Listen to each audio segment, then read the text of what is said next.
Chat series this afternoon. I hope everyone's having a great Friday. We are here for the post show of the Mighty River Classic and special guest Chelsea Clark. Chelsea, how are you doing today? I am doing amazing. How are you doing? Good. I'm excited to have you on the Power Chat series. This is the first time you're going to be on my podcast, and we'll just get right into the tournament. This is the post show for the Mighty River Classic. So let's go. How did it go for you? So I had a fantastic time.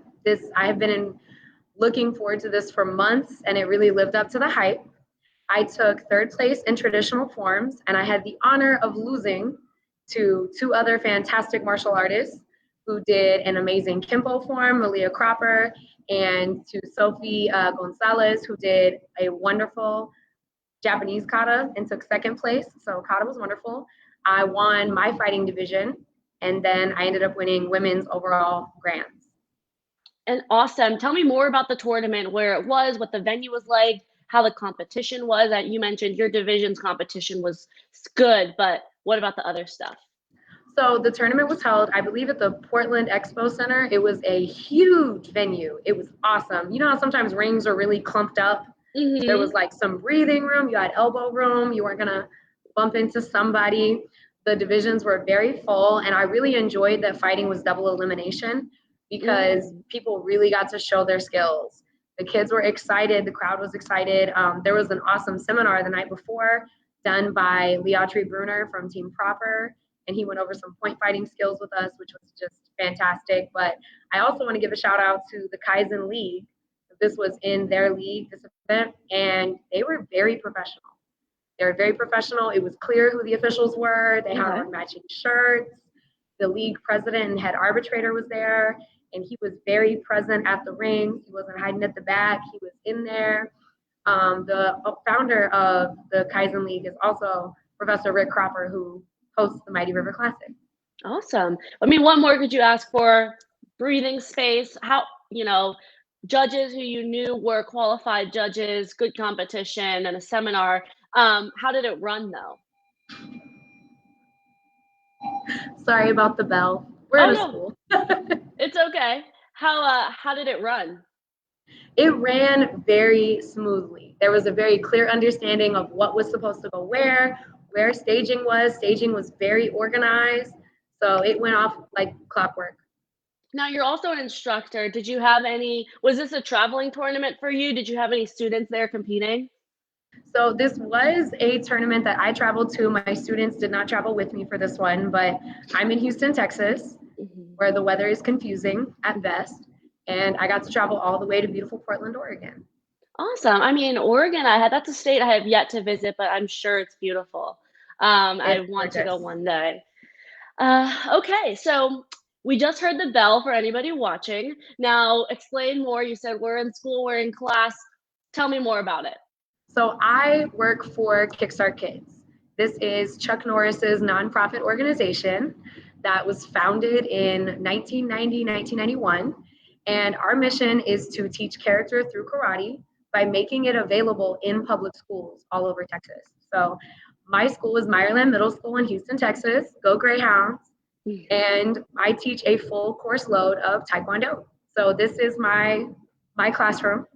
We have Wave Masters over here, all of our sparring equipment on that side, weapons at the back, punching bags. And as an elective class, students get to come train with me. That's awesome. And are you actually in the middle school? Yes, I'm inside the middle school. That's why you heard the bell. I think some kids are late for 7th period. But wow. So you have your own, and there's mats in there. This is like a full-on karate like school in a classroom.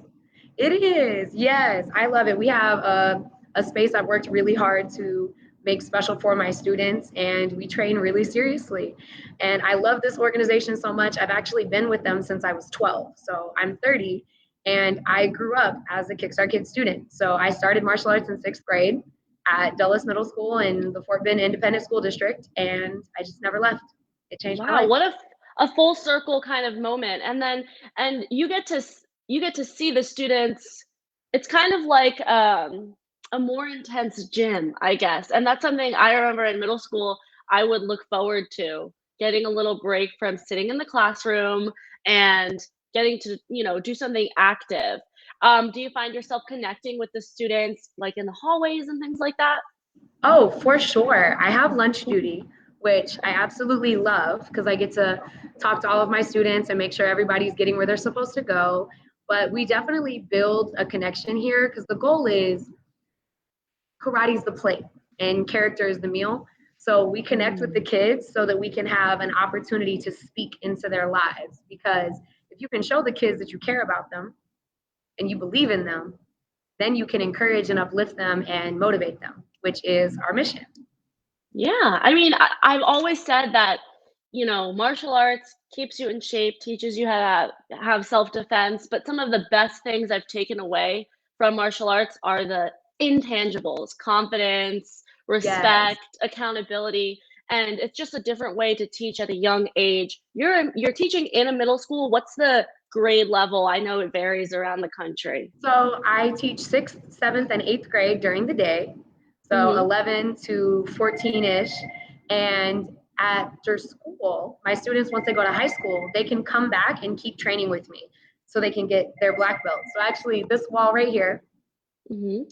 has the names of every student that has started training here at the middle school with me and gone up to receive their black belt. That's all. Is there this program, is it just in Texas? So it's just in Texas right now. We are Okay. located in Dallas, Fort Worth, Austin, Houston area. And I know we would love to expand in the future, but it's a fantastic organization. That sounds like something that should be across the country, really. I mean, for anybody who does martial arts knows how important it is developmentally for kids, and for it to be funded Yes. in public schools is great.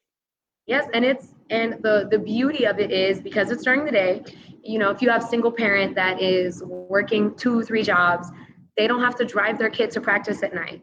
And they don't have to pay 100, 150, $200 a month for it because it's in the school.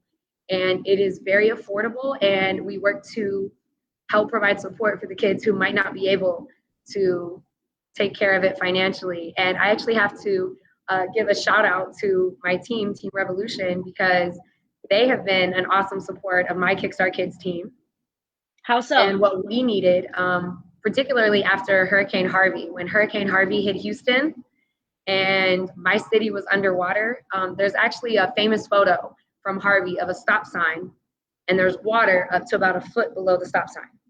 Wow. And that is 2 blocks from here. That's 2 blocks from where I'm sitting. So my school community was devastated, and my team reached out, they checked on me, they asked what we needed, and then donations started coming. And equipment for my kids, uniform for my kids, clothing for my kids, school supplies. Kevin Kowalczyk out in Colorado really rallied a bunch of Colorado karate schools together to help my team out, and it's been fantastic because my students might not always have money, but they've never gone without. They've always been able to be blessed by just amazing people in our community, and I'm so grateful for it. That's so touching, and so how long have you been on Team Revolution? I've been on Team Revolution, I believe, 5 years now. I've been on Team Revolution 5 years. Wow, okay. How did you initially get connected with them? Well, so it's a little funny story. So I was at Super Grands, which tells you how long ago this event was. So it's the NBL drop. So I was at Super Grands and I was competing as a part of Team Kickstart Kids. And I remember competing and I had a little frustration, but I was like calming myself, like focusing myself and saying, okay, I'm gonna take some deep breaths and, focus and get ready to get back in competition. And I bumped into Canal Lovelace. And I recognized his name because my cousin had been Mm. training with him up in Michigan. And so I introduced myself, and that was our first conversation. And after about a year or so, we spoke again, and he thought that I was still competing with Team Kickstart Kids, but I wasn't. And he extended the opportunity to have me come join Team Revolution. And it's been amazing ever since. I love being a part of the family. They are so supportive and loving. Yeah, I mean, when I speak to team members, on Revolution, they always talk about the family, the support system, the check-ins, and things like that. So, Yeah. now, what's your competition kind of like landscape look like? Can you explain the question Yeah, again? so I mean, you competed at this past tournament in Oregon. What's your next kind of one? As I know we wrap up the tournament season, but what's a typical tournament season look like for you? So that's actually shifting. So I've Okay. been in like a weird few years. So in 2019, I broke my leg. It's like snapped backwards. There's a Oh my very God. gross video, and I don't have a cool scream. I don't. So I broke my leg, and then I started walking again, and I competed about 6 months later, which is crazy. And Wow. then COVID hit. Wow. So COVID hit. Talk about hurdles. Right. We're in the pandemic now, and as we're coming out of the pandemic, I'm like, okay, cool. I'm gonna compete again. Mhm. I think my second tournament back, I tore my hamstring, and it was on that same leg. So I guess like the broken leg like Mhm. weakened that muscle, so I tore my hamstring, and it was a partial tear. Thankfully, it was like a grade 2, but it was pretty bad. So I started recovering from that Wow. and started moving around again, and just now in like this past year, like I went to Cowboy Up, I hit some local TKO tournaments in the Texas area, I got to go out to the Mighty River Classic. This has sort of been my comeback rehab year. So I'm Cool. hoping to go to AKAs in January and check out and see what Chicago has to offer. Chicago's an awesome place. I mean, I just wish they didn't, and I think this is everybody's kind of qualm with AKA, is they are in Chicago in January when it's bitter cold and it's, like, slapping you in the face with the wind, but it's still a great tournament and it's an awesome one. This is your first time doing AKAs? This will be my first time doing AKAs, and as a Texan, I will be very upset about the cold, Yeah. but I will find a way to survive. Yes, definitely. There's a really good pancake spot that I don't remember the name of it, but you'll have to ask around. It's amazing, right near there. And so, I have a question for you. As you went through all of these challenges and these hurdles, I mean, this is your job too, to teach karate. How did you manage that? Eh, Knowing Um, it's your income, it's I am very determined. Um, I'm gonna figure it out. So if I have to adjust, I'll adjust however I have to adjust. When my leg was broken, I had my crutches, and because of where my leg was broken, I couldn't have a cast. It was just broken inside the knee. So I just had a loose broken leg for 3 months. It was horrible. And I had my crutches, but I would crutch into the dojo every morning, and I would plop myself up on my sit. desk, and I Mhm. would sit on my desk and I would teach. And Wow. I teach in the Houston Independent School District, which is one of the largest school districts in the nation. And you would think middle schoolers, oh, they would be crazy. Oh, their teacher can't walk. They're going to be all over the place. No, it was just focused and disciplined, and they knew that I wasn't at my best, but I was still doing my best. And they really That's showed up wonderful. and met me at that energy. And their karate was like chef's kiss. It was fantastic. Amazing. And eventually, when I could put a little weight on it, I would Mhm. like hobble around the classroom. um, it was funny. I teach. One of the things that's special about my school is we are the home of the only unified Special Olympics karate team in the world. Oh, wow. And what was so fun is members of my Special Olympics team. This team is a 1-to-1 ratio of students with and without autism and Down syndrome. Mhm. And these are students that receive special education services and their friends that don't, and they get to train together.